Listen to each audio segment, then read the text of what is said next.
Foreign Languages Department, and I'm very happy to have you here today with a discussion on translation and theater with the UCLA Committee Working Group, Diversifying The Classics, and you cannot hear. Okay. So there's a number of people I need to thank. The Dean's Office, Sarah Hills, the TFL Office with Maria Rodriguez, my colleague Ken Dixon, also helping to organize, Barbara Hughes, the whole group, Bernardo Solano, Chair of the Theater and New Dance Department, Linda Vicesti, Professor of Theater and New Dance Department.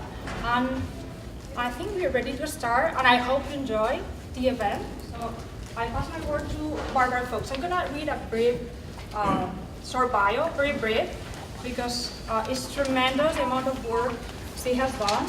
It's fascinating, but we could not end the presentation today if I read the whole thing. So Barbara Fuchs is Professor of Spanish and English at UCLA, where she directs the working group on the comedian translation and performance. A comparativist by training, she specialized in literature and empire in the early modern world. Her recent books include The Politics of Piracy, Emulating Spain in English Literature by Penn, 2013, and Representing Imperial Rivalry in the Early Modern Mediterranean, Toronto, 2015, co-edited with Emily Wisbrook. She has also translated Cervantes' captivity plays, The Baños of Algiers, and The Great Sultana, Penn, 2009, the early modern Moroccan tales, The Abencerraje and Osmin en Daraja, Penn, 2014, and the recently discovered Lope de Vega play, Women as Servants, Juan de la Cuesta, 2016. Thanks so much for being here, and thank you. Can everyone hear me? Yes? Good? Okay, so first of all, big thanks to Professor Albalá for affording us this opportunity to take the show on the road, as it were. We're really delighted to be here. And I thought I would start us off by telling you a little bit about the history of this project and what we're trying to achieve. So this project was born when I served as director of the UCLA Clark Library, which is a rare book library in West Adams, situated on these beautiful grounds. And when I became director, I thought, we need some outdoor theater here. And so I started working with different theater groups in LA, and it became clear to me that there was a sort of perplexing lack of Hispanic classical theater. There's a little bit. There's one group that's been doing it for a long time as community theater. But overall, when you look at the landscape of theater in LA, and classical theater in particular, it sort of shines by its absence. There's plenty of Shakespeare in the park. You don't hear a lot about Lope in the park. And that was very striking to me when you consider that there are over 4 million Spanish speakers in LA, that our Latino population is very large and important. And so I started thinking about what we might do to address that.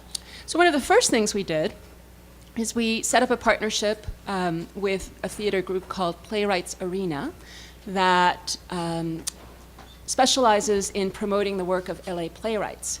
So we set up an adaptation project where we would offer the playwrights the Golden Age texts, and they would produce adaptations to contemporary Los Angeles.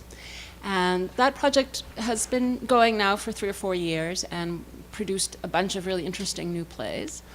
At some point, we began thinking, okay, what else could we do? Around that time, I went to a conference organized in Bath in conjunction with a series of performances of Golden Age theater. And it was very interesting because we heard from the directors and the translators and the actors on their work on the plays. And one thing that kept coming up was the lack of translations, the fact that the same plays get translated over and over again, the very, very canonical plays, but that everyone knew that there were not dozens, but hundreds of Golden Age plays beyond that that were never translated. And so when I came back to LA, I thought, okay, this is something that I could do to promote the comedia, the body of Hispanic classical theater as it's known. And so we started the working group, which meets every couple of weeks on the UCLA campus. It's called the Working Group on the Comedia in Translation and Performance, because from the get-go, what we set out to do was translate the plays for performance, I had done translations earlier, you heard Marta mention some of them, but I had never really thought about what it meant to translate for performance. And so one of the things that has made the group so productive, I think, is that we've always had a range of people with a range of specialties in the room. So it's primarily graduate students in the Spanish and Portuguese department at UCLA, now some graduate students in English as well, colleagues from UCLA and from other institutions, both in Spanish literature, but also a musicologist, other fields. And at certain points, we've had actors in the room, which has been invaluable, so they can tell us what's what and how these things work in performance. So we've tried to translate, always keeping in mind how things will sound on stage and what will be appealing for actors, what will be workable, because our ultimate goal really is to promote this body of work, to try to get it produced more often. So why the Commedia? Why do we think this is important? At some point, I decided to title the project Diversifying the Classics. And the thinking really had to do with the fact that we live in a very diverse country, and yet Shakespeare seems to occupy sort of a disproportionate space when people talk about the classics. And so, nothing against Shakespeare. I teach Shakespeare. I love Shakespeare. But the project is really designed to get the message across that the classics come in multiple flavors. And one of those flavors, we think, should definitely be the Commedia. There are over 1,000 plays left to us from the Spanish Golden Age versus about 38 or so for Shakespeare.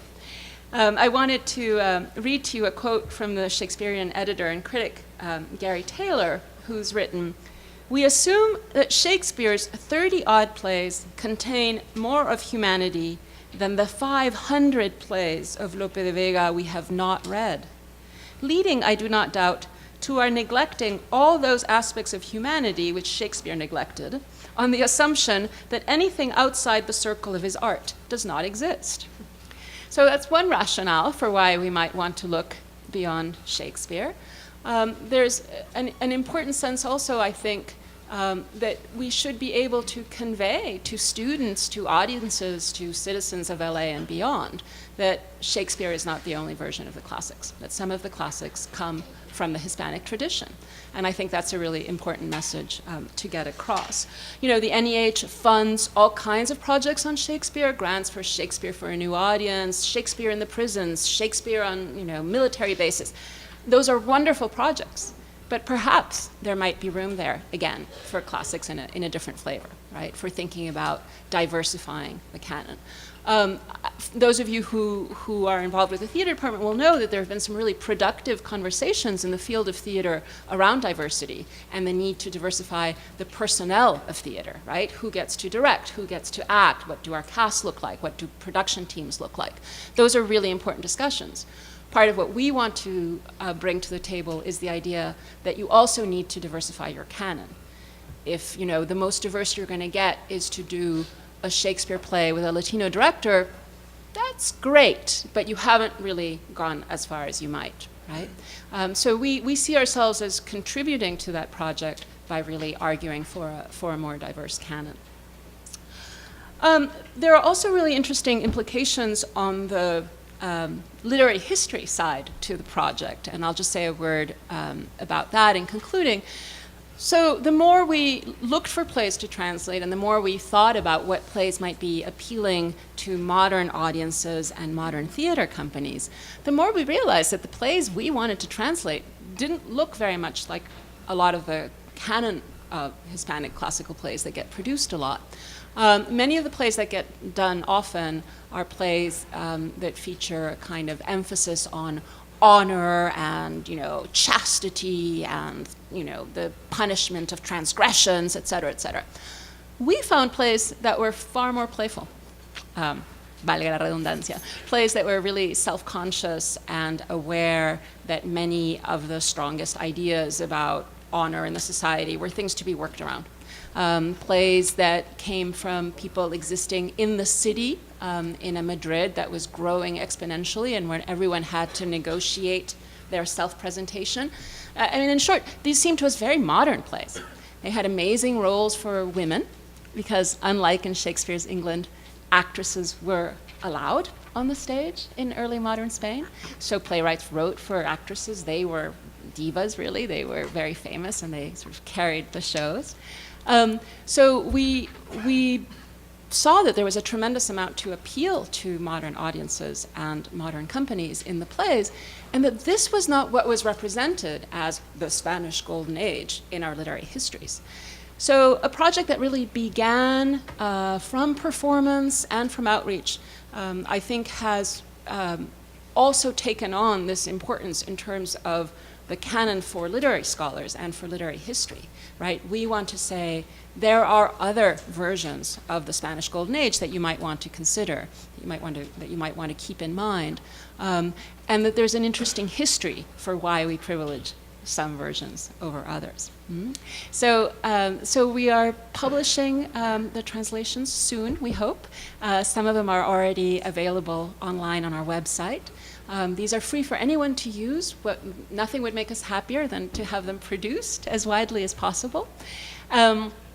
We're publishing a book of monologues for actors because we think that actors need to get used to presenting these texts as part of their audition pieces if they're going to get excited about them.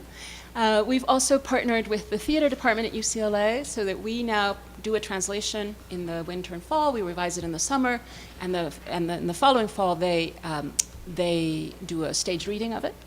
But nothing would make us happier than to see many productions of these plays. Lope in the Park, our own festival of Hispanic classical theater.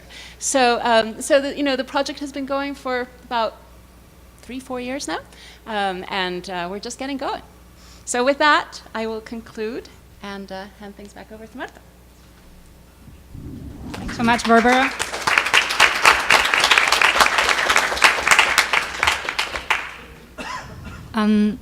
I don't know if you have noticed, but we have the bio of everything that's contributing today on your booklet. So right now we have Robin Kello, that's also a member of the group, and he's going to talk about transatlantic golden age.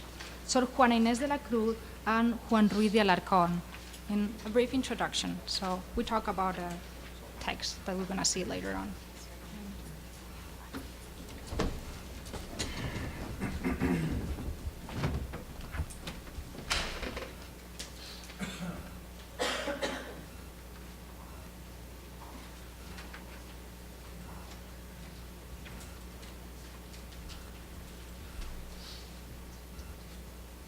Okay, hello everyone. It's wonderful to see you. Please signal if you can't hear me. So, as Marta said, I'm going to discuss the two playwrights we're going to focus on today in the effort of broadening our idea of the classics. These are two playwrights who were born in New Spain, which today is Mexico, and whose work offers a different way of thinking about some of the issues in the introduction, issues of performance, and also the kinds of themes that we see in these Golden Age plays. So, to begin, just broadly thinking about Golden Age theater, this is just scratching the surface of an extraordinarily rich and complex dramatic tradition, but this is emerging out of Spain in the 17th century, particularly in Madrid.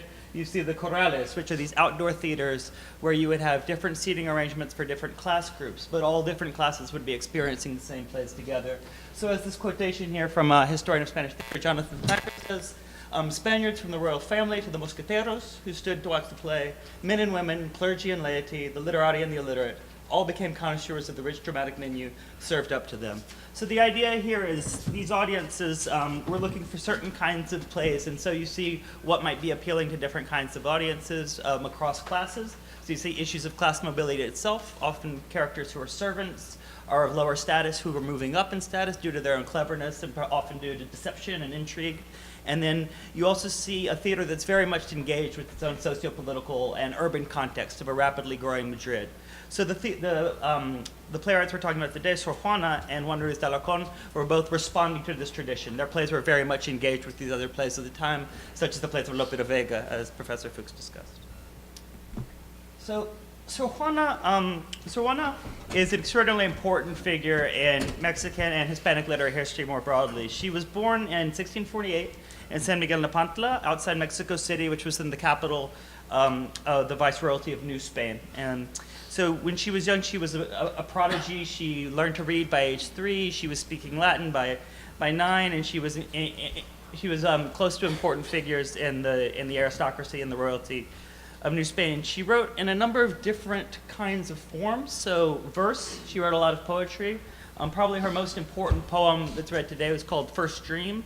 It's almost 1,000 verses of the journey of the soul while the body is sleeping. And it ends on this, toward the end, there's this line, despierta, which is, she's awake, right? And that's the only signal that the speaker this entire time has been a feminine voice. So it's a very powerful ending and has fueled recent feminist criticism of the play. She also wrote a prose response of the poet to Bishop Manuel Fernandez, who had suggested that the writings of Sor Juana were, weren't good because they didn't keep women in the state of obedience that women should be in. So she wrote this very legalistic, wonderful rhetorical argument against this ridiculous bishop. And then today we're going to be talking about a theater, of course, so the Divine Narcissist, Los Empeños de una Casa, which I think you'll see is a fantastic, fantastic play, and also Amores Mat Labyrinto are some of the more important works. So Sor Juana in her time, although she spent most of her life in a convent, she was extraordinarily famous in the Spanish-speaking world, and she was sending and receiving letters from all over Spain, New Spain, and also places in South America. So her fame was transatlantic, transhemispheric, and her works were circulating, and she was receiving accolades from the whole Spanish-speaking world.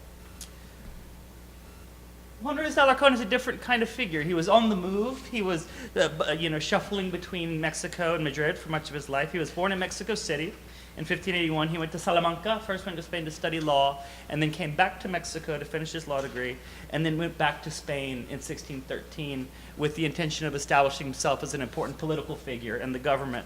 That didn't work out at first. He was jostling for position in the court.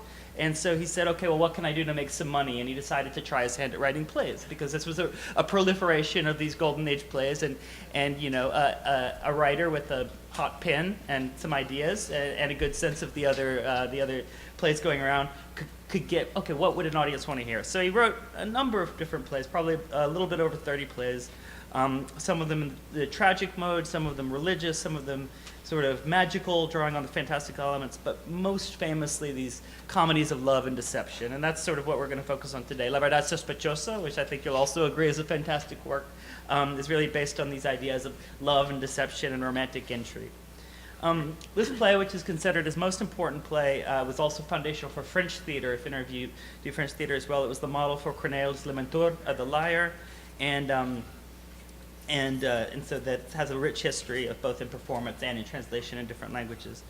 In 1625, Alarcón was appointed to a government position, which I suppose is what he wanted all along. So unfortunately for us, we have thousands of plays, but we're missing those last few that he may have written had he not taken that government job. So, these playwrights are not dead. These playwrights remain very, very important, both in a sort of a sociocultural sense and also in a dramatic sense. So if you see here, this fantastic image on the left is from a recent production in Madrid by the National Theater Company in El Teatro Pavón in Madrid of La Verdad Sospechosa, the play we're looking at today. And it was well reviewed, well received, and you see that this is the kinds of things that are being explored in these plays are definitely, just like Shakespeare, things that we're still very interested in today, the kinds of plots that people want to see. They're dramatically very intriguing and fascinating texts. And then you see here, this is a mural from a graffiti artist named Alejandro Medina. And what Medina does is he recuperates Mexican history. And this is from Chicago, and this is a mural in part of a larger series of murals bringing the importance of female figures to a Mexican history from which they've often been excluded. So here, Sor Juana with the giant amulet around her neck is sharing the wall with La Malinche and also with Josefa Ortiz de Dominguez, who's the hero from the Revolution.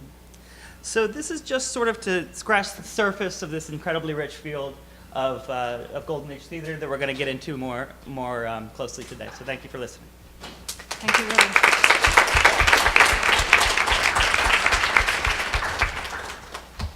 And now to contextualize the text we have on the book, like we're gonna have a presentation on commedia and plot, the truth cannot be trusted, and one has many complications. by Jennifer Monti and Adrián Collado. And I forgot to say before, we need to actually thank Daikin Matthews because he has provided us with her incredible translations that we also have on the handout. So.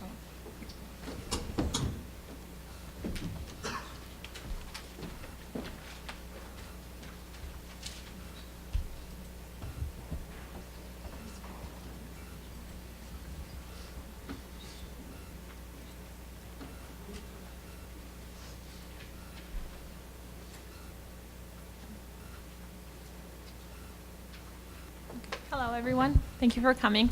I'm just going to be briefly speaking about Los Empeños de una Casa, just a brief overview of the themes that are touched upon in this play. So this is just a list of characters. I'm sure everybody's read the play, but as we all know, there's always a lot of characters in these plays. And just a brief overview of the play. I'm just going to read it. I don't want to put it on the PowerPoint.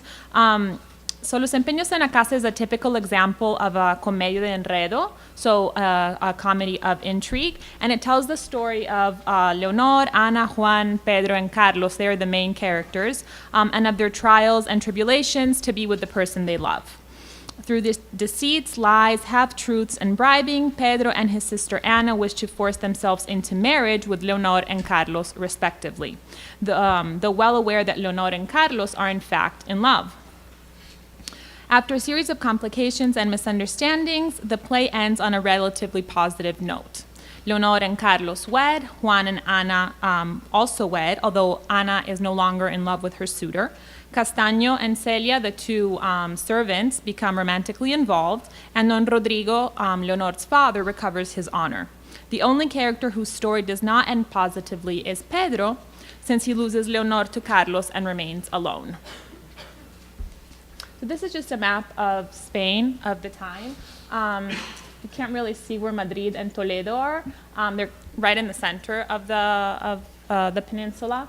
And this is a map of Toledo from the late 1600s, and Toledo is actually the city where the play takes place. Although what is interesting is that the main action takes place in a house, in Ana and Pedro's house. So it's all through what I see, what I don't see, through closed doors, in the garden. So that's also an interesting element of this play. And so these are just a couple of features and themes to keep in mind that maybe we can even discuss in the Q&A session. So the play, as Robin said, was written by a nun. It is set in Toledo. The majority of the action takes place in a house. Lies and misunderstandings are the play's propellers, which is interesting, and that's what makes it una comedia del enredo. And it also toys with Calderón de la Barca's play Los Empeños de un Acaso, which is also an interesting aspect because it demonstrates that Sor Juana Inés had read Calderón. She was extremely well read, and she used Calderón's play to create a play of her own, making some changes to it. And then these are the aspects that I really thought that were interesting. So for example, androgyny versus typical masculine and feminine roles. So how Carlos and Leonor both present elements that are not typical of their sex. And they are the ones that in the end prevail, and they're the ones that are happy in the end because they marry each other. We can see types of proto-feminism. We can't obviously speak of feminism because of the time period. So one of the questions that came up when I was reading the play is, who is the real heroine of the play? Is it Leonor or is it Ana? So this could be a question that you could think about, and that, as I said, we could discuss later. Leonor's character, is it semi-autobiographical? Some critics think it is because of Leonor's wit, because of her intelligence. The great element, which we also see in the monologue that we have translated from Castaño, so the element of cross-dressing, and not only cross-dressing, but also sex change. So when he speaks about himself, he starts speaking about himself in the feminine, which is interesting. So it's not just I'm changing my clothes, it's also I'm changing myself, basically. And then the element of meta-theatricality, which we can see especially in Celia and Castaño, so the two servants, and how several times throughout the play they speak to the audience and tell them that they are actually in a play. So it's not, the fourth wall, the famous fourth wall is dropped and they're actually speaking to the audience. And I think that's pretty much it. So I'm going to pass the baton or the clicker on to Adrián, and he's going to speak about La Verdad Sospechosa. Thank you, Jennifer.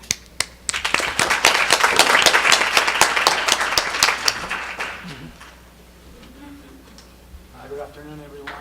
My name is Adrián, and I'm going to talk about La Verdad Sospechosa, The Truth Cannot Be Trusted, by Juan Ruiz de Alarcón, a Mexican and novel Hispanic writer from the 17th century.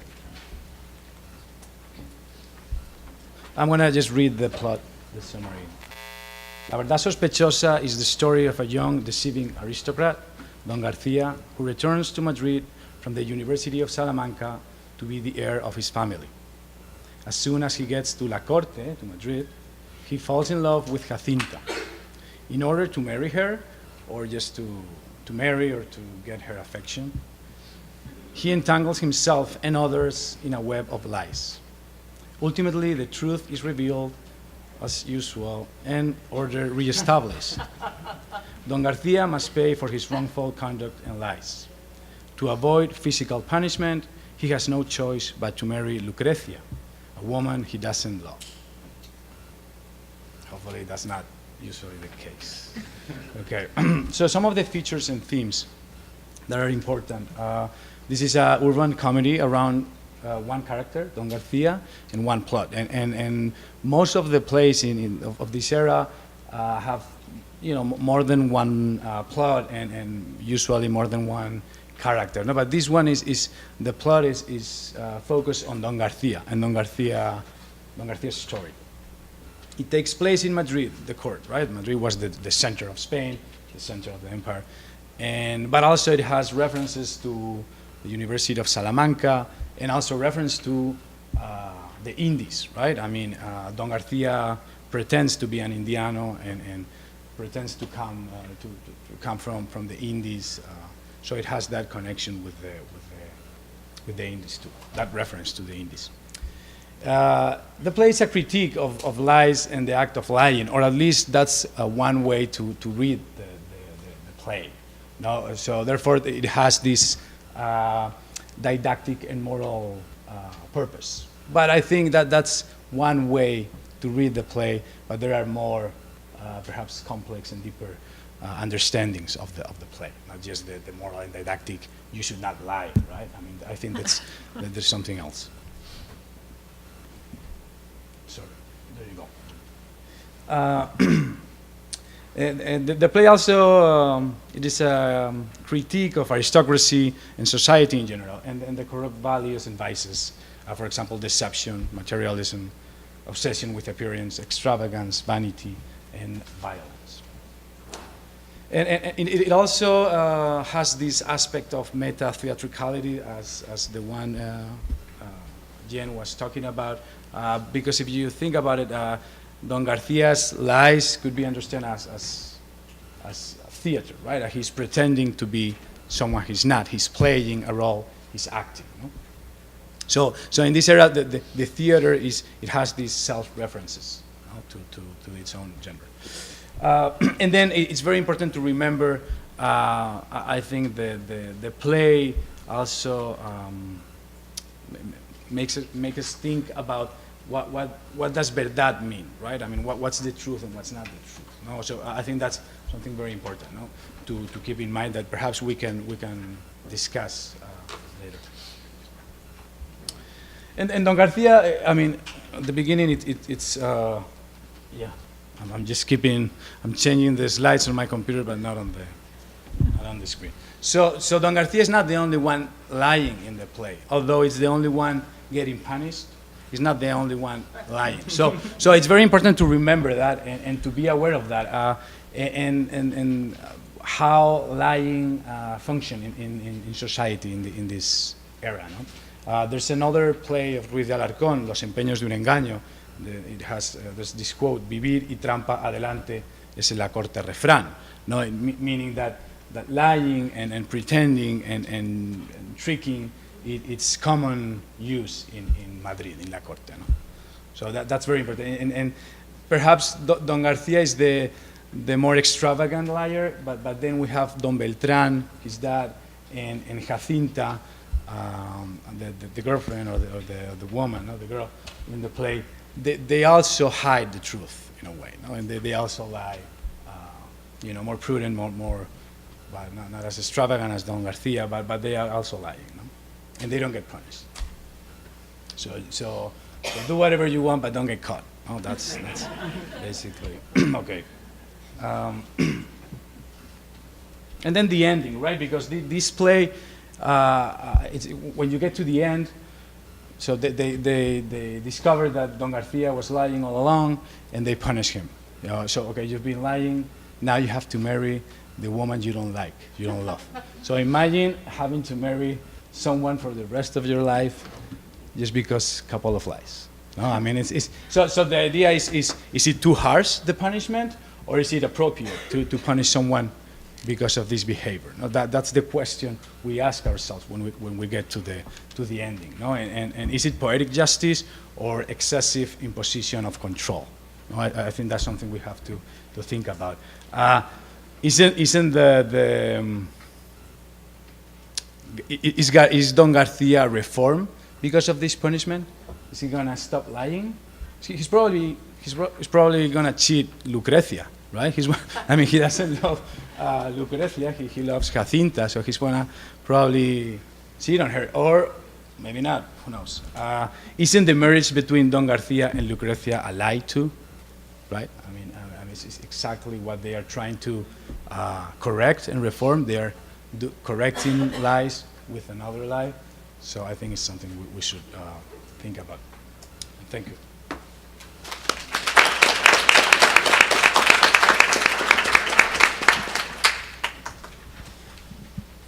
And now we're going to have a dramatic reading of 2 monologues. And who wants to go first? I don't care. You want to flip a coin? You want to flip a coin? I don't know. No, really. I don't care. All right, I'll go. You go first then. Oh, okay. All right, the comedy show is over. In order, it makes sense because Okay. the monologue that Linda Licesti, professor of theater and in dance here at Cal Poly Pomona, is going to read. It comes before the one that Bernardo is going to read later, and it's the monologue of Leonor. You have all the incredible bio of Linda Licesti in the pamphlet, and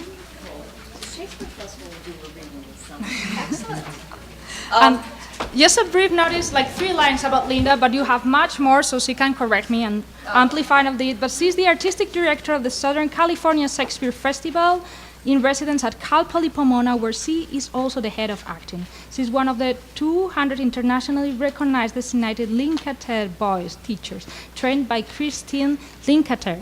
And I think you're specializing in accent reduction, so I need to take your classes, probably. No, because accents are beautiful. So I don't, Okay. Anyways, hi. So she's quite wonderful. So I'm just going to go right into it. If you wish to hear the sad tale of my misery, of everything that happened to me, every detail, so various and so troubling, then listen. If only so you can be diverted and entertained thereby with such things that were such a toil for me, or maybe in the telling, so I may find that by unburdening my heart of all my sorrow and care, by recounting every painful thing, my grief may find some solace there. I was of noble birth, which was my first step into misery. I was more than a little unlucky because I was also born into poverty, and though aristocratic birth may be a priceless ornament, when you're poor, it's a gem of little worth and only an embarrassment. Since when in a single person great contraries meet like aspiration to nobility and low estate. It's a cause of constant aggravation. I assume I didn't mention to you that I was born good looking. You see that for yourselves, but for my beauty too has proven to be a burden to me. I'll say only this, and I am loath to say what I'm about to say, since there are excellent reasons both to tell and not tell. Either way, since if I tell you, I was renowned as a kind of genius, a prodigy. Saying it out loud makes me sound so foolish, it makes a liar of me. Yet, if I don't, I'm keeping you in the dark about me. The difficulty is I seem to be lying if I say it's true, but if I don't, you don't know me. You won't know me. And it's precisely so that you might see just who I am, that I share all this, however immodest it may be, and as embarrassing as it is for me to understand my history, there's a premise to which you must consent, that the primary cause of my misery was that I was so intelligent. Even from my infancy, I was devoted to my learning with such a busy industry and so unquenchable by a yearning. The exhausting toil of study was reduced to the briefest span. In a sense, I shortened the time myself because of my labor and my diligence, so much that in no time at all, I became an object of admiration, and so many people came to call on me almost in veneration, as if what I had acquired by skill was instead some kind of a divine inspiration. The whole country treated me still as some kind of an object of adoration, a venerated celebrity created by everyone's applause, and every word that came from me, good or bad, was heard because there was nothing to spoil the impression I made by the way I looked or by the fashions I wore. So the popular homage they paid me grew to become such blinding passions that they fell to worship this idol that they had made. Gossiping rumor flew to tell my story in foreign realms and convey to far-off lands false tales of me, which were, of course, taken for true. Frenzy saw what it wanted to see. It put on distorting glasses through whose lenses my modest abilities were magnified to enormities. Like sacred offerings left around my altar, their hearts and their souls, they bent in total subjection, bound themselves with such entanglement that what began as a willing and spontaneous adoration evolved into a custom demanding everyone's participation, a kind of ritual in the court, like a holy day of obligation, which if anyone should fail to support, with or without an explanation, they would never dare to mention it, for fear that because they didn't agree, their opinions simply wouldn't fit with those of the majority, and so would be dismissed as proud or as proof of their vulgarity. And there I was amidst this loud applause, my popularity with the masses nearly drowning me, and no clear goal in sight, no one for me to love, though apparently I was beloved by everyone. Fearlessly I strove to defend my honor against their crushing praise. I faced dangers without end. I could be hurt in so many ways. I counted all their compliments and forestalled by my affability suspicions about my innocence. My parents became too confident in my composure, unfortunately, and grew a little too negligent. What an error in judgment that was to be, since what it did was take away my guards and my protection, freeing those strong conflicting forces that lay locked up within my very being. So the fact that they quite foolishly grew careless about me became the very reason I carelessly endangered myself and my good name. And so it happened that among the crowd of those drawn by my reputation to see if I deserved this loud applause and general acclamation, there chanced to come and see me, oh dear God, what king of kings lets chance forge a bond of affection so pure, purely by happenstance. Don Carlos de Olmeda knew come to court, but of such gentility, of such high birth and noble home, that wherever it was he happened to be, he might not be well known, yet still be quite impossible to ignore. And now permit me, by your goodwill, to color his portrait a little more, to excuse my errors, or give me grief some little measure of relief, or maybe just so you can see why I loved this man so recklessly. Not to admire how great he might be, but that much as I loved him, he deserved to be. His face was a wonder, being composed of two parts at odds with one another, its loveliness and its strength opposed, yet knit together like sister and brother. Lacking softness, his feminine side fell something short of beautiful, yet in that failing I espied something more perfect, more wonderful, his hard cut masculinity, which robbed his features of loveliness, deprived their femininity of any trace. So as a result, his attractiveness meant nothing to him. It didn't seem even to enter his consciousness as something worthy of esteem. And for a man, when attractiveness is as extreme as his, it may be a very good thing for him to possess, but not so good for him to display. He looked exactly as he should. The way he dressed,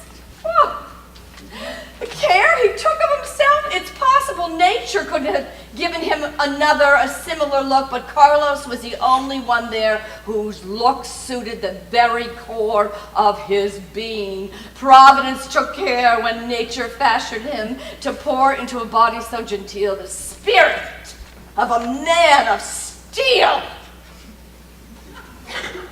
Oh, he was blessed with an intelligence so subtle and yet so refined. It was hard to credit that much sense and wisdom in so young a mind. And at the heart of all, such easy grace he had. Oh, such confidence, a taste so courtly and so pleasing modesty, a deference so natural, so winning a way about him, the simplest, most casual act would display the height of elegance effortlessly.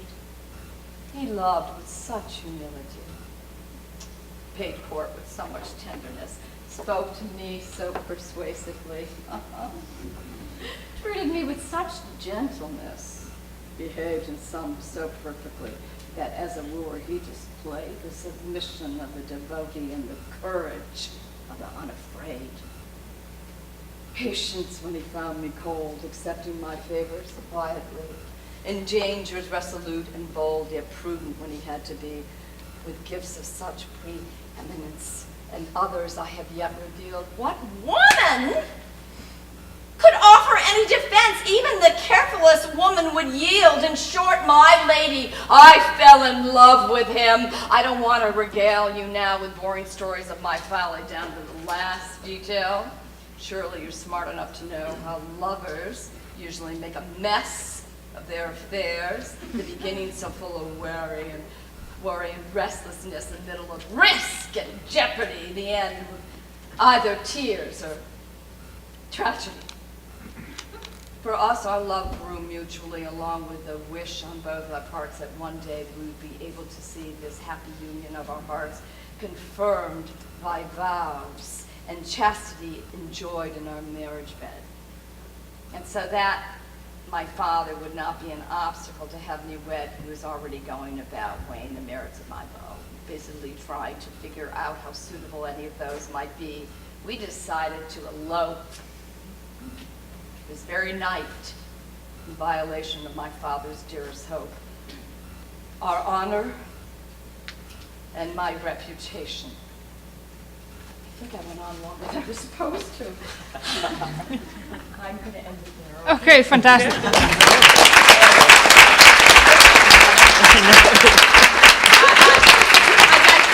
Yeah, we got caught out with the passion of it. Yeah. I went on much longer than I was, but wow. She's, wow. Possessed by Leonor. Yeah. No wonder you want to do these. Wow. That's fun. And now. And now, yeah, we have Bernardo Solano, the chair of the Department of Theater and New Dance. He's a graduate of the Yale School of Drama, and he's a recipient of the NEA TCG Theater Resident Program for Playwrights, 3 Fulbright Awards, McKnight Fellowship, NEA, and Rockefeller Grants, as well as the AT&T on Stage, and 2 Lila Wallace Reader's the Yes Grants. He has produced numerous plays, and he's going to read also Sor Juana's, Los Empeños de una Casa, Castaño, Está Gracioso, so his monologue. All right, so thank you. So Castaño is the guy who you heard about earlier who is going to consider cross-dressing. Yeah? So here we go. Linda's going to read a stage direction for me because I did not bring my dresses today. So I'm sorry I can't actually do the action for you, so she's just going to have to imply with the stage direction that that's a bit of stage action that's happening. Okay. All right. I wish there was some other way to do this without doing it, and still end up all right with you. God help me now. What trick can I use so I can deliver this letter to Don Rodrigo and not be recognized by his or anyone else's eyes? Back in Mexico, where I come from, we had this master of disguise called El Coyote. The Indians say this guy was a real prodigy at working miracles. He's always been a kind of national saint for me. Oh, great Coyote, whoever you are, whoever you've been, and I know you can be anything you want to be, a woman fluttering her fan, a man dragging his sword around, inspire me with one of your tricks, a plot device out of Calderon to get me safely out of this fix. Hold on, I swear I just thought of one. Leonor gave these dresses to me, along with a few accessories, when she decided she wanted to be Helen of Troy to this wannabe Paris. I got them all rolled up in here. They made a pretty good bed for me, but now that I look them over, is there a veiled lady in Boledo who could match me for a fashion plate? I'll do it then. Off with the old, on with the new. I'm gonna look great. He takes off his hat, sword, and cape. First of all, what I gotta do is lock up all my flowing locks. Because if one of them should ever escape, it's 2 life sentences breaking rocks. I'll use this piece of cloth to cover the top of my head. It's a bit of a fuss, but worth it if I can get it to stay like this. Yeah, there. That's fabulous. And now we come to the overskirts. Jesus, what fabric, so rich, so fine. I'm sure it's going to look good on me. For a girl with a dark complexion like mine, the sky blue, they say, is heavenly. What's this? Oh, this is her jewelry. Don't think I'll want to put those on. Today, I'm dressing casually. A scarf from her accessories bag. I think I can use it to camouflage myself. Here? What do you think? A little too much décolletage. All I need now is just some base, which I hope to God she's got, and a brush, soft as a cat's paw to apply it with, but no, I'm out of luck, no blush either. Well, thanks a lot. I guess I'll have to go out with the face I've got. Well, who needs rouge anyway? With the fix I'm in, there's not a lot of need for it. I'll blush like a girl who's got tons to be embarrassed about. So now, ladies, what do you think? Will I have to let this corset out? Should I wear it with a farthingale? Or is it better worn without? Either way, I'm going to look gorgeous. He's finally got the dress on. My God, I am gorgeous. Without a doubt. It's because I've got this perfect build that everything looks so good on me. But I've got to put on the finishing touches to suit a lady perfectly. Gloves, so no one will see my hands. They need to look as smooth as they can. I have to be more like Jacob now, not Esau, who was a hairy man. And best of all, on with my veil. Thus do I drape it over my head. My God, how much can be covered up by this little web of silken thread? There is no pit so well disguised. No stronger rampart was ever made. No thief went more unsupervised. No gypsy more skilled at the tricks of his trade. No seller so clever at keeping you buying. No servant who's more accomplished at lying. And finally, the fan, which represents my grace as well as my loveliness. Perhaps it gives me too many airs. Do I do that too much, would you guess?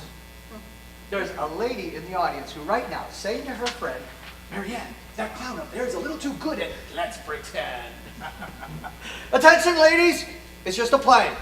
All right? Somebody else wrote me this scene. I don't want you to think this charade is my idea or could ever have been. I'm not trying to fool anyone here.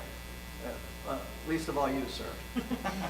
I'm armed and ready. Okay, I'm done. I'm armed and ready. Is there any doubt the minute they catch a glimpse of me, about 4,000 gorgeous guys will leave their girlfriends immediately and all come sniffing after me, thinking they gotta love me, not for any beauty that I may have, for the beauty they think I've got. Let's go outside then.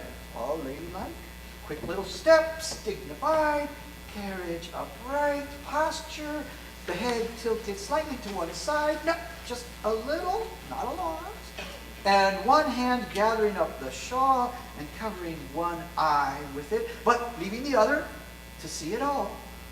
And here we go. Beauty like this is wasted when it's kept indoor. I'm half afraid someone will fall in love with me.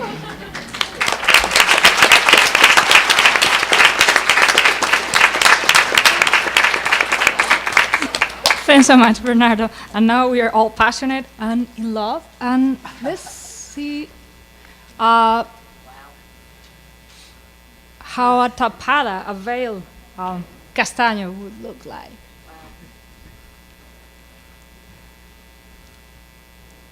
And the dresses we'll be putting on, not very easy to put on. And now we all have a handout here with us, a booklet. So we're gonna actually discuss, as I told you, we have a translation. First of all, for all of you that you can also read in Spanish, you have the original text from Sor Juana and also Alarcón that we're gonna read. They're up to page 7. And then starting from page 8, you have facing translations. One is by Dakin Matthews that has agreed with sharing with us the translation. He translates in verse, and then is our version on the right side. So we're gonna be referring and asking about like translation and how to render these authors, the complications, the goals, and we're gonna discuss about that before we open the floor for questions. So you may also want to take notes and like thinking questions you would like to make at the end. So one of the first questions we would like to ask the group, as if we didn't belong to it. Yeah, as external people. Then. Is, first of all, what kind of language were you aiming at?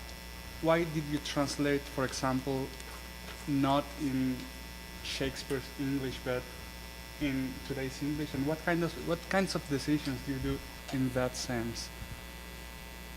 So, whoever wants to answer.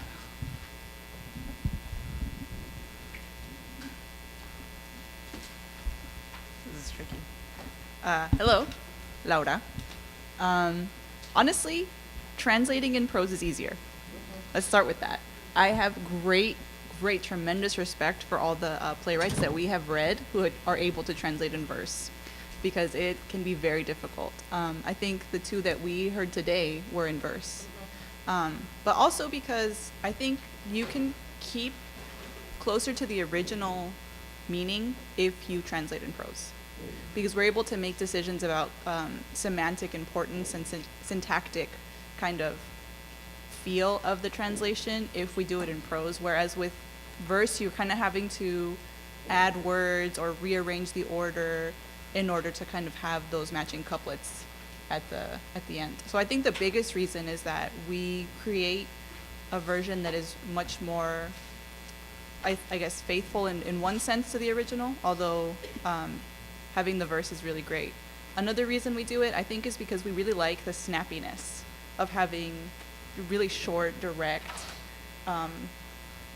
prose. And I think that's part of it, it's the feel of it, because a lot of these, if you read them in Spanish in the original, the lines are not very long. You can pack a lot of meaning into the words in the Spanish, and we kind of wanted to have that feel, that flow of the actors on stage having this conversation with each other. That is kind of heavier, I think, in the verse version. I don't know what everybody else has to say. I guess in a way it's also, you have to respect the classics, but also, I don't know, modernize them maybe a little bit and make them more accessible to everyone, maybe people that are not used to read classical literature or theater, and maybe in prose and getting away from the Shakespeare language, we are getting that in a way, like making it more accessible. I guess that's another reason why we do it like we do it.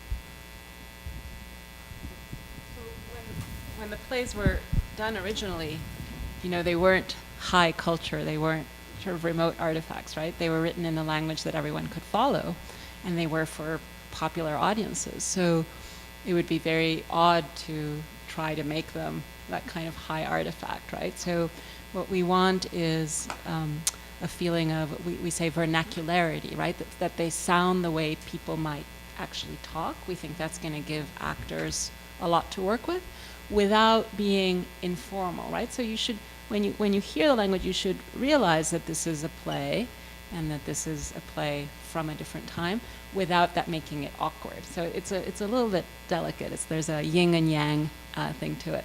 But it's also, I think, something that we can offer actors.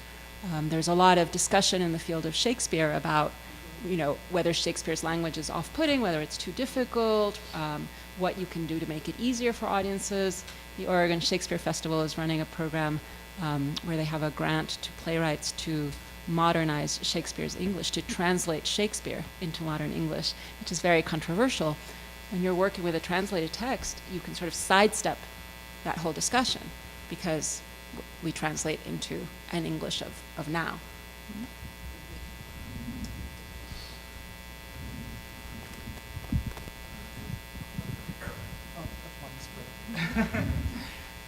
So you have mentioned on the one hand faithfulness to the text, and on the other the fact that this theater was not high culture. But what happens when we transfer this to today, and the kind of knowledge that was common and shared by all the audience happens not to be shared by most of us? For example, you can see, for example, in line 2384 of Sor Juana's monologue, that this character, Garatusa, has become El Coyote in the King Matthew's version, but not in the group's version.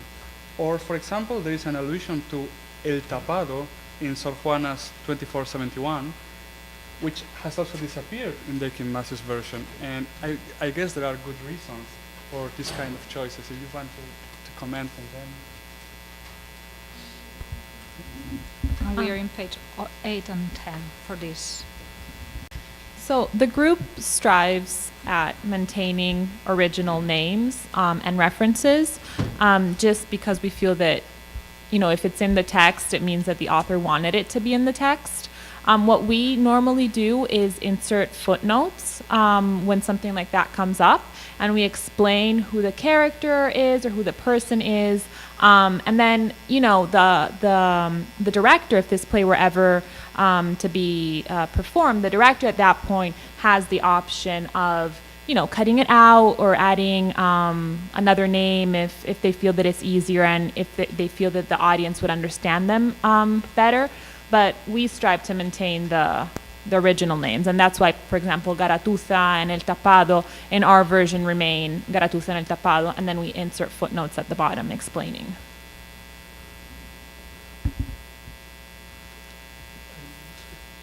I guess even if you read it now in the Spanish original, you would need a footnote to know who Garatuza is, unless you are like an expert on that term, right? So Yeah, and I think we've seen this actually when we've had staged readings with the UCLA Department of Theater, where if they don't think that it will land with the audience, they will change it.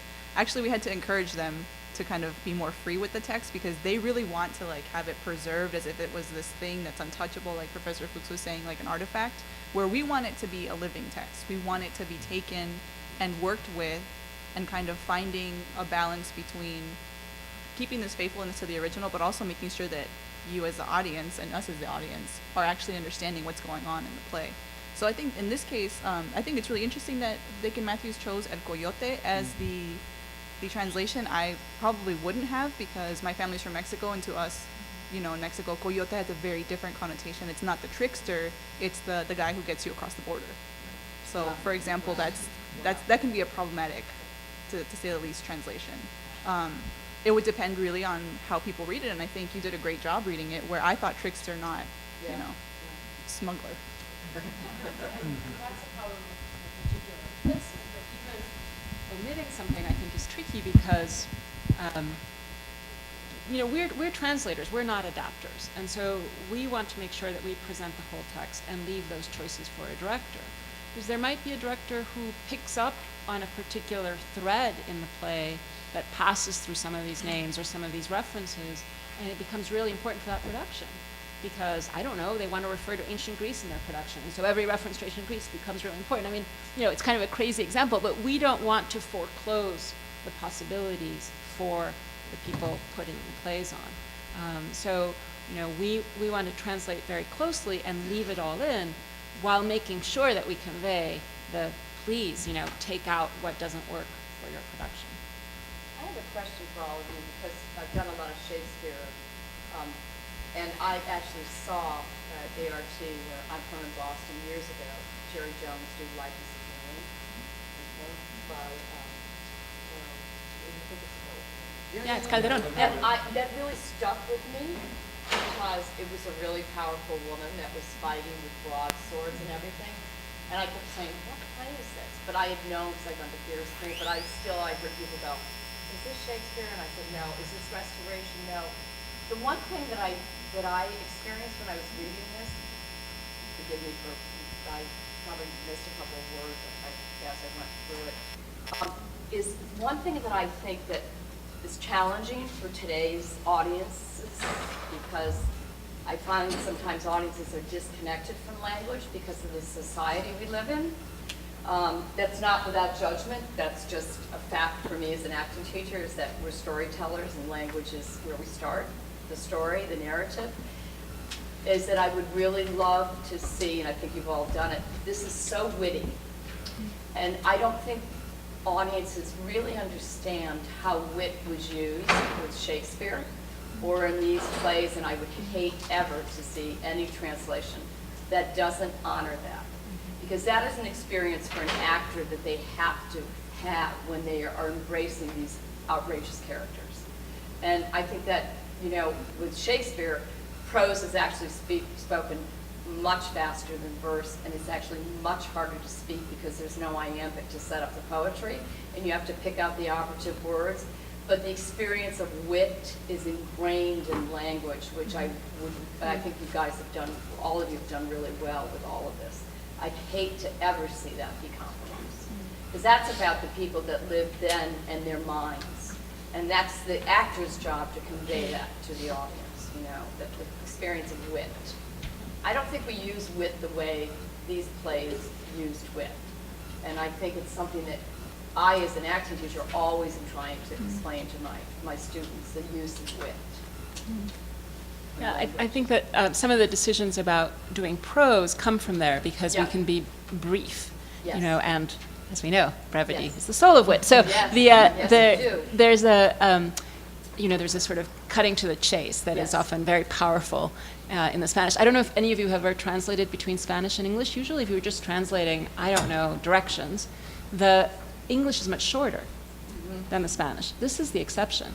The Spanish is incredibly concise. And when you want to translate it and kind of lay it all out in a sentence, you have like way too many words. So we work very hard to make it more concise so that it can have that kind of sharpness that the original has. But it's very curious, and it's about the way in which the Spanish playwrights are able to use the form. So that's one of the things we try to approximate. Yeah, thank you. Yeah, we privilege the joke a lot of the time. The sexual innuendos. The sexual innuendos are a must. We have to keep them. Yeah. Yeah, but speaking of jokes, what do you do when you find, for example, xenophobic or racist remarks that happen sometimes in these kinds of texts?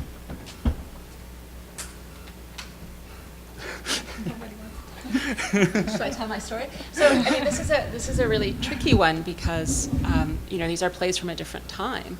And it sort of falls under we don't want to decide what's key in a text, and so we try to keep things. If we think that there is really nothing about the specificity of the word that is used or the name that is used that matters for the play, we will try to soften it or move away from it. But we're very leery of that. I'm just going to share with you a story that just happened to me, which I thought was fascinating. I'm working as a critic on a play where a guy comes to Madrid to marry a lady. He falls in love with some other person in the church, except it happens to be the same one. But he can't see the woman who's right in front of him. He's obsessed with this white hand and so on. And I'm doing a reading about the play as being about a sort of suspicion of race. And the gracioso, the servant, says to his master, "Watch out, you don't just want to fall in love with, any lady you see down the street." What if she turns around and she's black? The horror. And then he ventriloquizes what a black woman would say to him, and so on. And it's this really difficult moment in the play, of course, for a modern audience, right? To me, it's a kind of key to the play. Like it sort of tells you a lot of what the play is about. So I was just at a conference. I ran into the guy who is the Harley Erdman at Massachusetts, who is the modern translator of the play. And I'm telling him, I said, you must know the play really well because you've translated. Do you think this reading of the play makes any sense? And I can see he's like getting kind of pale. He's like, well, I put it in my translation, but in the adaptation that was just done at Oxford and that now is being read by different theater companies, my collaborator and I decided to take it out because it's really hard for modern audiences and it's very disturbing and so on. And so the moral of the story isn't, oh my gosh, Harley took out the key to the whole play. The moral of the story is there are different things that you're doing with this text, right? So for the critic, this is a really important passage because I think I can offer a reading of this kind of confusing play based on that moment, right? That I can work up a reading about a sort of suspicion about race based on this moment. Now, for modern audiences, not such a great moment, right? So I think I actually reassured him. I said, I think what you did is fine. If you put it in the translation that is published and so on, and it's there for readers or for people who might want to work on this play, that's great. Then in performance, you might make another set of decisions because it's not really such a great passage to put in front of modern audiences. And again, the text is a living, artifact as opposed to a dead one. So, so these are very delicate things, and you might again make a different decision as a translator than if you are the person putting it on stage. That was a long answer. Yeah. I don't speak very good English. My question is not very clear in my head. So, my question is about the punctuation. I kind of feel like, I know that English and Spanish, the roots are very different and stuff, but that's not along with the translation too. That's my question, like how you handle that, because it's different.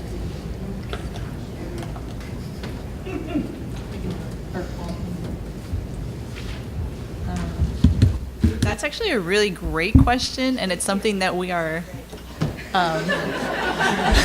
Thank you, Gracia. It's something that we're actually in the process of figuring out right now. So the first time that we translated as a group, it was in 2014, and we hadn't had any staged readings yet. And so the first time we had a staged reading, it was with an acting company, I think Chalk Repertory Theater. And we didn't get a lot of feedback from them on the translation. They did a great job, but we didn't get a lot of feedback. The second time we did a stage reading, it was with the UCLA Department of Theater, and some of us sat in on the sessions when they were practicing.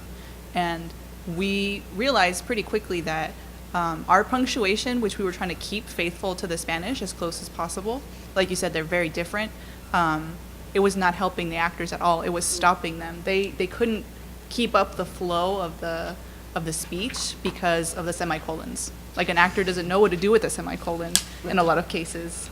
At least with these students, because it was a full stop for them. They didn't understand whether it was a pause, whether it was a break in the moment, whether it was a jumping off point into the next verse or the next phrase. And so we're figuring out now which kinds of punctuation to use when, kind of based on the feedback that we've gotten from actors recently. So the MFA students and also the people who have come into the working group sessions and told us, like, well, we can't say it like that because there's a pause right in the middle of this thought. And so we're trying to figure out now, sort of, how do you translate not necessarily the punctuation that was there because of syntactical reasons in the original, but how do you translate this punctuation for, breaths for an actor? So we're struggling. Yeah. If you find something that you think could be written better, let us know after. Tying in with punctuation and how the translation is aimed for actors, my question is also how the group provides a body language for the actors. So what it needs to be in the translation in order for the text to have like movement and body language that's understandable for actors. Is there any effort in that direction?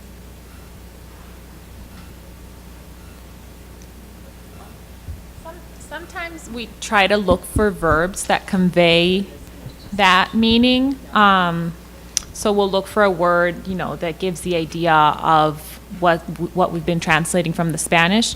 If we can't absolutely find that word, sometimes we'll insert stage directions. I don't think we've come across a lot of cases where we've actually had to introduce a stage direction, but sometimes we do, just to make it clear. And the originals have a good amount of stage directions that kind of guide the actors to do what they need to be doing in that moment. And critics have pointed out that there wasn't a lot of scenery or props, at least at first, in Golden Age theater, and so writers put a lot of that in the text itself, right? So sometimes there are minimal stage directions, but often the speech itself will say, "As I climb this mountain," right? And one of the things that critics argue is that it's about keeping control of the text, so that some crazy director can't do whatever they want with your play. You just put it right there in the speech so that they don't set it, in a desert. It's on the mountain. And this kind of language, right, we try to be very careful of when the language itself is giving you those clues. But it will also often, if we have to translate a joke or a pun and the original has language about the body, maybe we can't do it with the exact same expression, but we try to make sure that we still give the actor something to work with.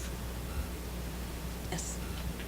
I have a question about, I know that translators are pretty proud of their craft, and there might be an element of virtuosity that enters into translating just as in creative writing. You're translating for a context that sort of works against that in some way. Is there a tension there between you trying to shine as translators and use the actors? And then also, is it different translating for the stage than it is for a written text in some way? Maybe they're related. I'll answer the first question. I feel that I didn't start with the group. I entered 1 quarter or 2 quarters afterwards. But ever since I started translating, it was clear to me that we were translating for actors.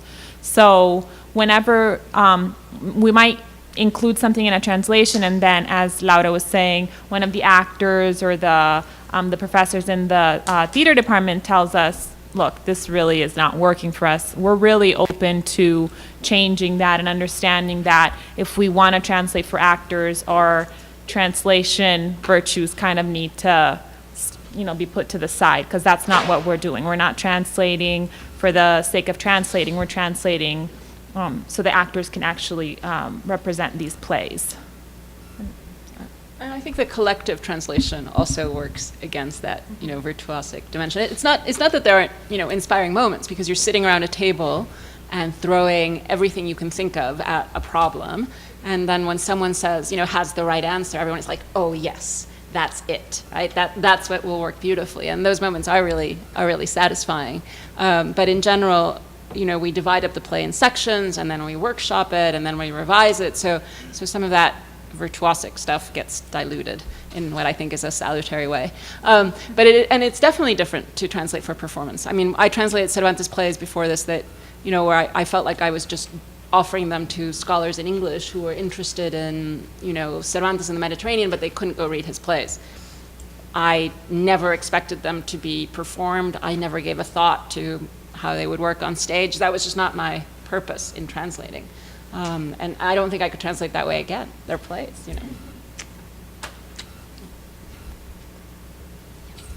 So, as English grad students, we're kind of discouraged from focusing or using authorial intent in our critiques and our papers and everything that in our discussions, right?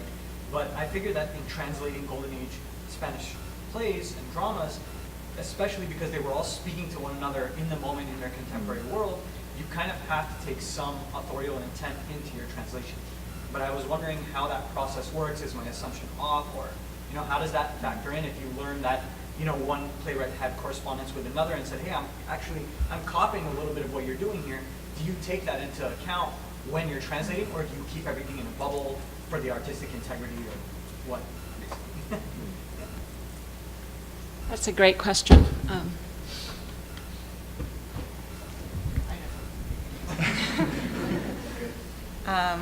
So I think I'm the exception on this panel today, in that I actually work on this time period and comedia. Would that we had all of that you just described. That would be amazing. We don't really have a lot of information about the playwrights themselves and their lives. I think what you do have a good sense of is that because we read these things one line at a time, first alone, then together, then as a group, you get as close to the text as maybe you can get to the original author. So you kind of get a sense of what is this playwright doing, and the intentionality, not necessarily of the play's themes or, what was the purpose of writing this particular scene, but of the play itself, like why this word appears in the title and then reappears over the course of the play. So when we see things like that, and I think Marta has been really great about keeping us on track with repetition, especially. If a playwright is repeating something, it's for a reason, right? And so then, in that sense, we do try to keep in mind sort of what is the reason why this word keeps coming up. I would say the only counterexample is that, of course, they're working in rhyme. So every so often we're like, why? That's what? true. What is going on here? And they're like, oh, wait. It has to rhyme with this other word 3 lines earlier, and it doesn't make any sense because he was just stuck. So that's the exception, I think, to the intentionality issue. But I think most of it is really, as Laura was saying, about the patterning, and so that we become very attuned to the patterns that are created, and that also comes into play when we have what looks like an untranslatable pun. Okay, well, maybe we can't keep the pun, but we can't get rid of that. Maybe the proverb in English is a different proverb, but you lose that semantic word. You can't do that because that semantic field is really important to the play as a whole. So there, you have a choice. You either lose the joke or you lose the semantic field. We would lose the joke in that case, right? Because we think the semantic field is ultimately more important to the whole play, and we'll put a joke in somewhere else. Yeah, and if you look at the plays that we had today, Los Empeños de una Casa especially, there are various translations that all have different titles. And this is because in each translator's reading of it, they have chosen, like Professor Fuchs was saying earlier, one through line that would match their title more than another. So that's a choice that ultimately comes down to kind of what your reading is of it. And like I said, I think because we're a group, we kind of keep each other in check about, you know, what this play is doing at any given time. And that really informs kind of how we end up with a finished product.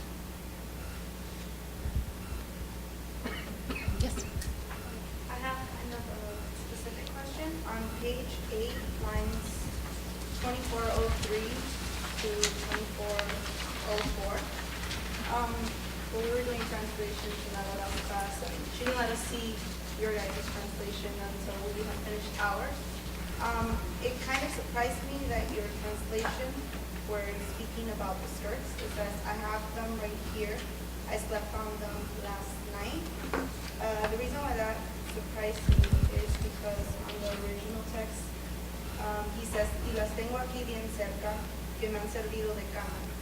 So I was just kind of wondering why choose last night, and would it have been better to say, I have them close by, I've been using them as a bed, or, you know, I was wondering why change, because I feel like it changed the meaning a little bit, because saying last night versus I've been sleeping on them, kind of in the translation that you guys presented, I felt like Leonor had just given them to him yesterday, that's when he slept on them last night.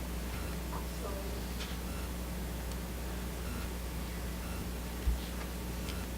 You might be right. I mean, you have to decide, right? I mean, when you're translating, you have to. There are multiple options for a single line, to translate, right? And then you have to. So you have to decide sometimes. I mean, of course, we have reasons why we choose those, why we make those decisions, right? Sometimes I don't.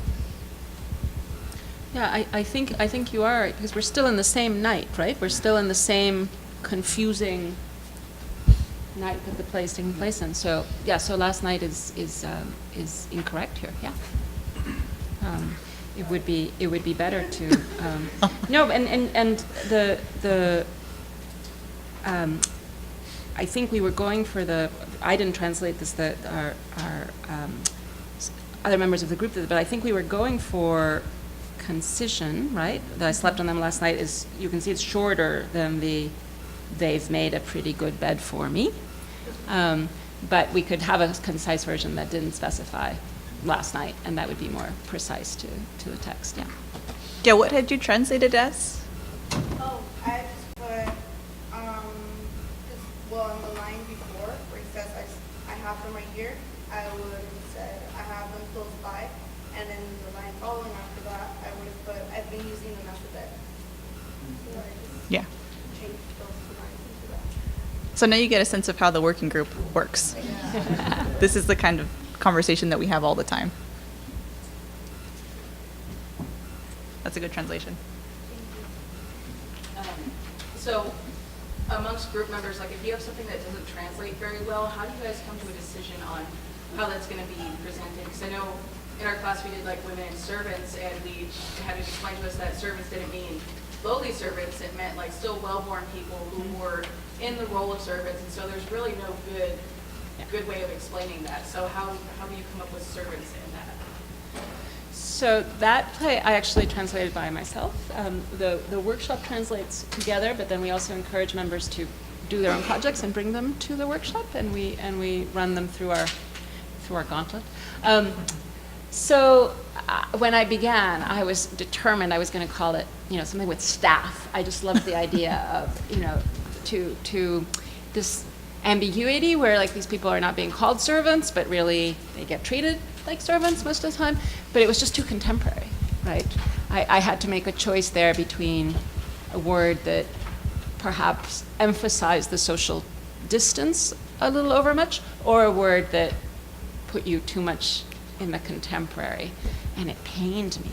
I hated giving up on staff, but I just had no way to make it work, and I wasn't able to find something that had both, right? That wasn't overly contemporary, but that still got at the ambiguity of the criado. And I think in that case, we as a group offer options. So our best friends are dictionaries, the thesaurus, and a couple of dictionaries from the period. And sometimes we can't find something, or sometimes you can find cases within the text where a different translation will work, but it won't work every time. You ever had a word that you just, the whole group goes, I have no idea what this word is? And you just, what do? Do you make one up, or what do you do? Well, not just us, but all the dictionaries. It's actually in the Castaño speech. It's the word. Clothes are awful. Pechuguera. Clothes are awful. Pechuguera doesn't come up translate anywhere. To an item of clothing that he could be referring to in any dictionary, in any use, in anything we've been able to Google. And, Dakin just kind of waltzes over it. And we kind of gave it our best shot. I mean, you can get something out of context, but clothing is that kind of thing, right, that has a sort of specificity that is very difficult, right, short of an illustration. So that's one example. I don't think it makes a huge difference, that one. But someday there will be something really important that we can't translate. We do a lot of digging. Sometimes we dig, around the table, and sometimes we go home and dig and come back and propose other solutions. Then sometimes we find, for example, in Sor Juana, in line 2430, we have manita de gato, which means just a touch of makeup. But we have the cat, and we thought we could just get rid of the cat. But the cat reappears in the next line, because this makeup, since it's a cat, can maybe scratch your face because the cat's like that. So how you put the cat into the translation when there is no way in English to translate makeup with the word cat? So these kinds of things are a challenge.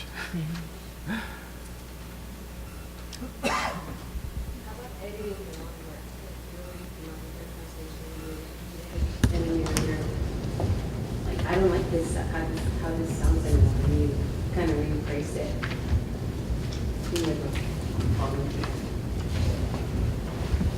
Yeah. Like right now, let's say you wrote this and you figured that that translation was it.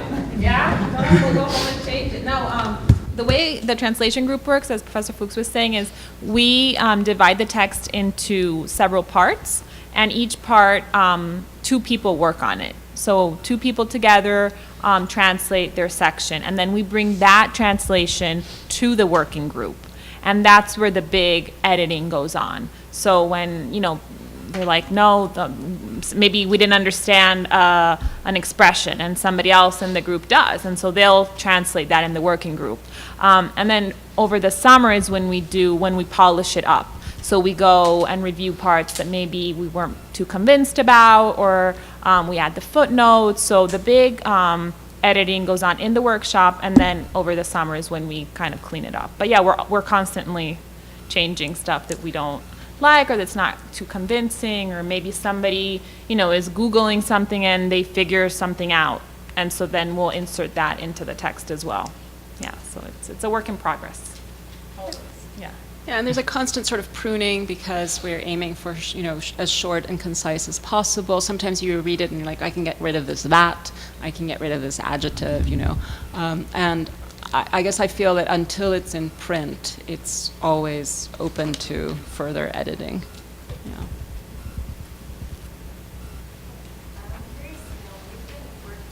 This text in the composition class. So I find that when I translated it, I got something totally different. I interpreted it as a guy talking to a girl, and I had to look over it again. So when you guys divide it into sections, do you translate one line, or do you read it all together and kind of try and develop words from there?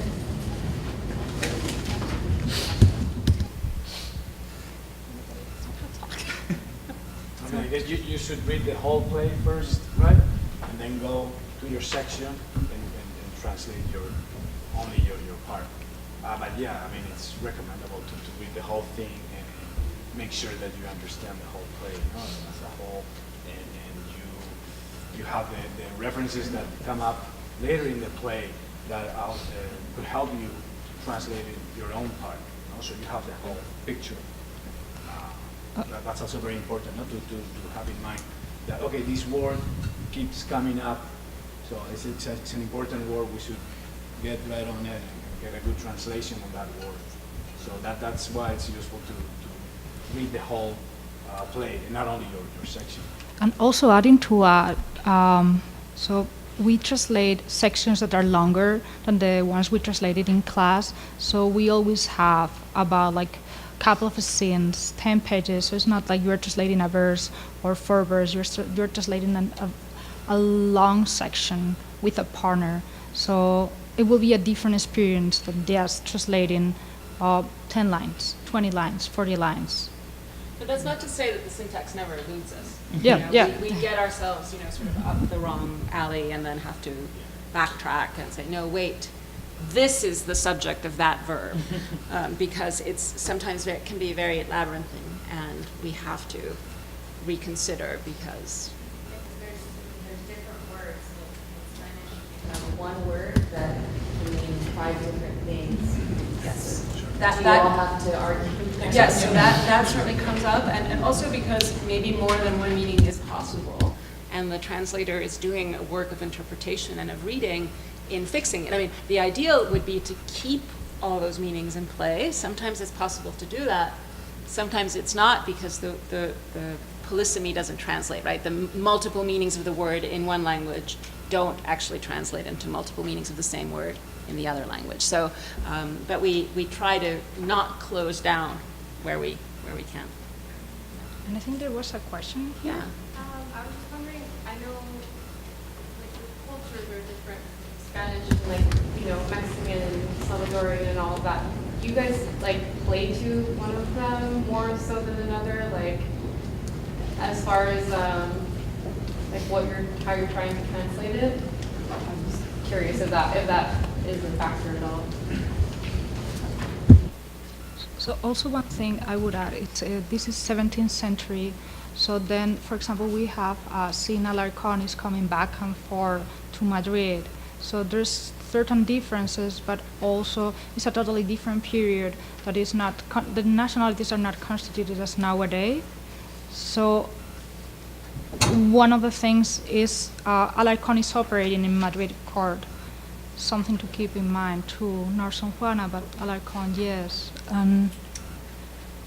Yeah, so it comes up, I think, in at certain moments when, Sor Juana, for example, will have moments in her play where she wants to emphasize New World things. So if you notice, this is line 24, 21 or thereabouts in the Sor Juana on page 9. Dakin Matthews has dark complexion, and our translators have done dark skin, which I think is a little bit kind of franker as a reference to race, right? He says moreno, actually says morena in the original. That's another one that is complicated, right? We can't just do with an ending, in the sense that he's speaking about himself in the feminine. But that's one place, I think in Castaño, talking about his skin color is a place where Sor Juana is alerting us to the New Spain, New World dimension of her text. And that would be a place where you would want to sort of pay attention to the specificities of it. Yeah. I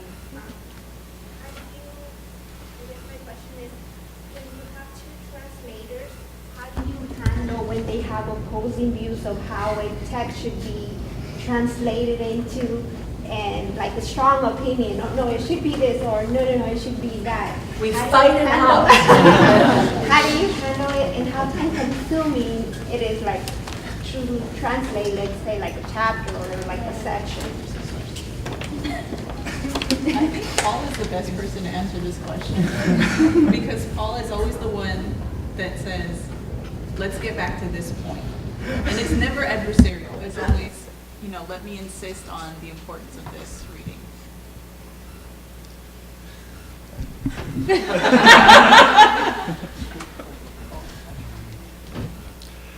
I can't think of any. I'd like to answer this question with an anecdote of a time when we have fought it out or something like that. the best translation, in my experience, tends to sort of reveal itself relatively quickly. I think we've had, and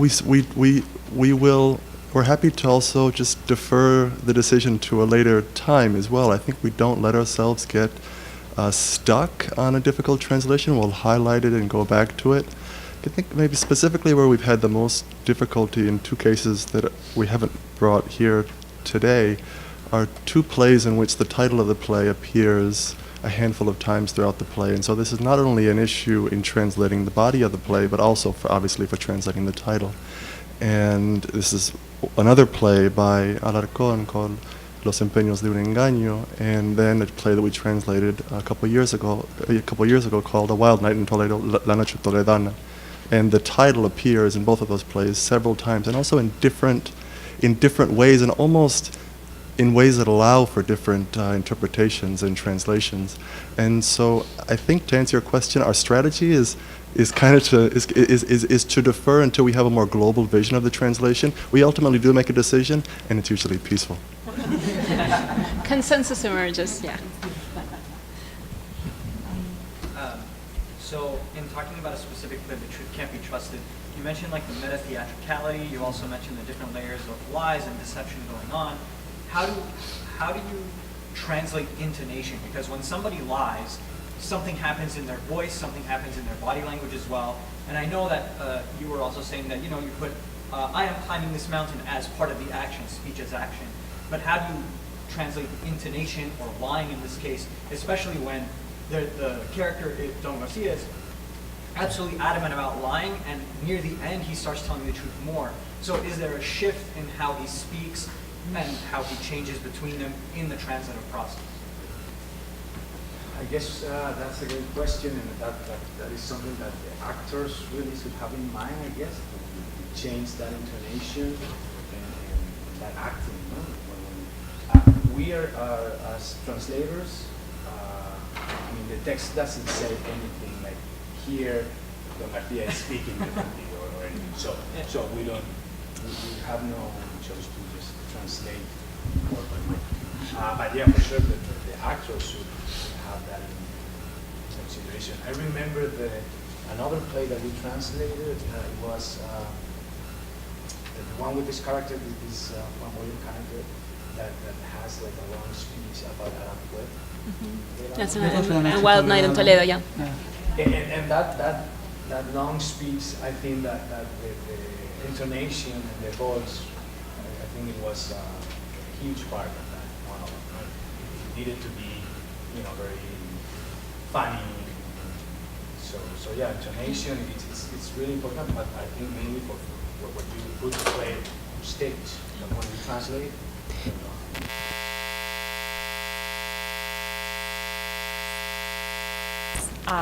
You know, kind of to transmit this idea that he's not serious at the moment. But yeah, as Adrián said, that's kind of more than how the actor uses it. And there is a partnership with the actors, but there's also a partnership with the playwright. I mean, these are brilliant playwrights, so it's all there, right? So as long as we stay true to the translation, the actor will get that because, you know, he is going on for pages and pages, full of hyperbole. As long as you put that in, you will get it. Where we've faced those kinds of choices more, I think, are questions of register, because we are dealing with, you know, the sidekick or the servant and the lords and ladies. And so sometimes we will remind ourselves, you know, we can be a little freer in our vernacular there because it's the sidekick speaking and he would say that, or something that's, you know, is like, we try not to be slangy, but something that is closer to a slangy tone. The servant can say that, the lords and ladies wouldn't necessarily say that, right? And so you are right that we absolutely don't want a flat tone where everyone and everything in the play sounds the same. But it doesn't do that in the original, so as long as we are attentive to that, it shouldn't do that in the translation. Yeah, one case of that was in Alarcón, in this fragment. In line 260, we have La Madre que le parió, which needed to be translated in a blunt way. La madre que le parió, for someone that's Yeah. bilingual. Can you translate it for us? Does anyone Qué have mala, a qué vulgar mala. translation? To do it. Qué Like, mala. you can see the vulgarity of the phrase. No one is offering to volunteer for that. Yeah, there. It's very idiomatic. La madre que lo parió.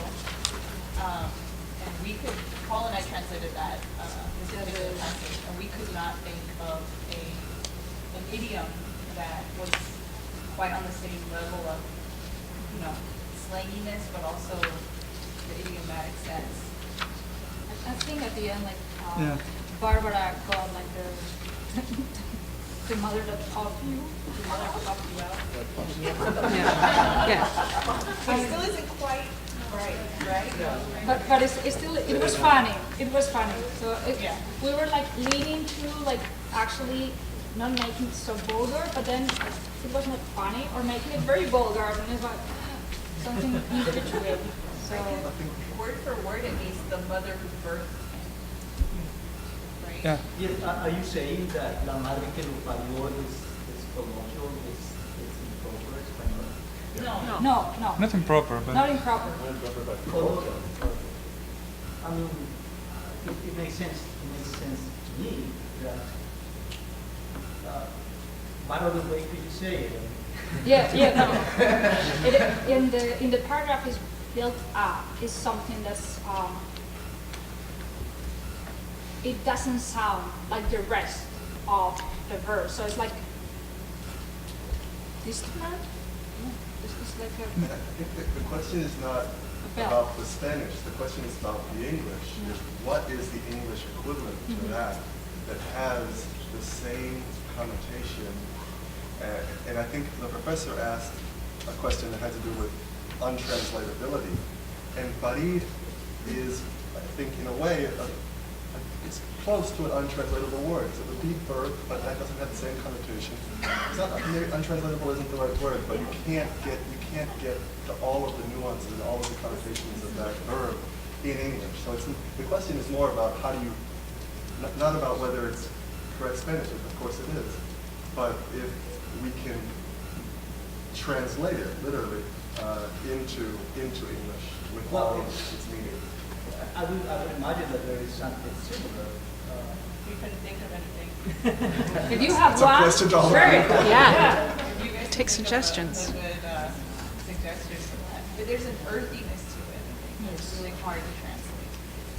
And coming back to things that are very like difficult to translate, Garcia's color, we have it here in the translation, and it's at the beginning of Alarcon.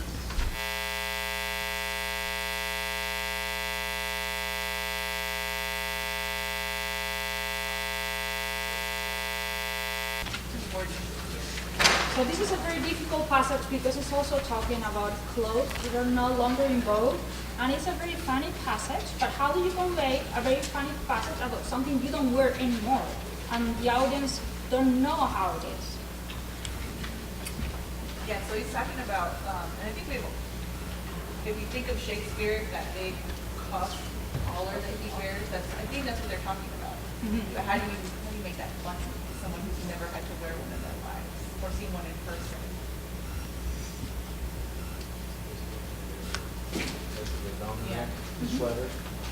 Turtleneck. Baking Matthews got a coat with a very far piece at the top.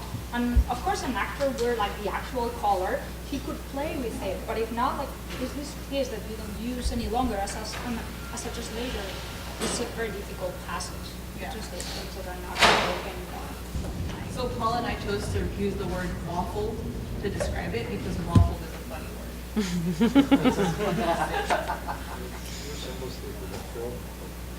And what Oda says is important for, I think, the theory of translation, at least the theory of our group, is that we want to get across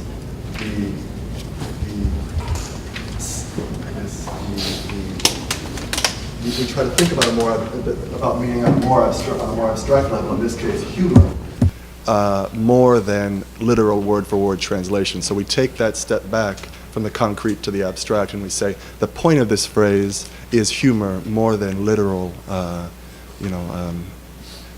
getting the right lexicon. I think it's 2:56, and some people need to be going to any class. I don't know if you have any other question that you would like to ask. Any burning question, if not, we can ask later on. So thank you so much to everyone.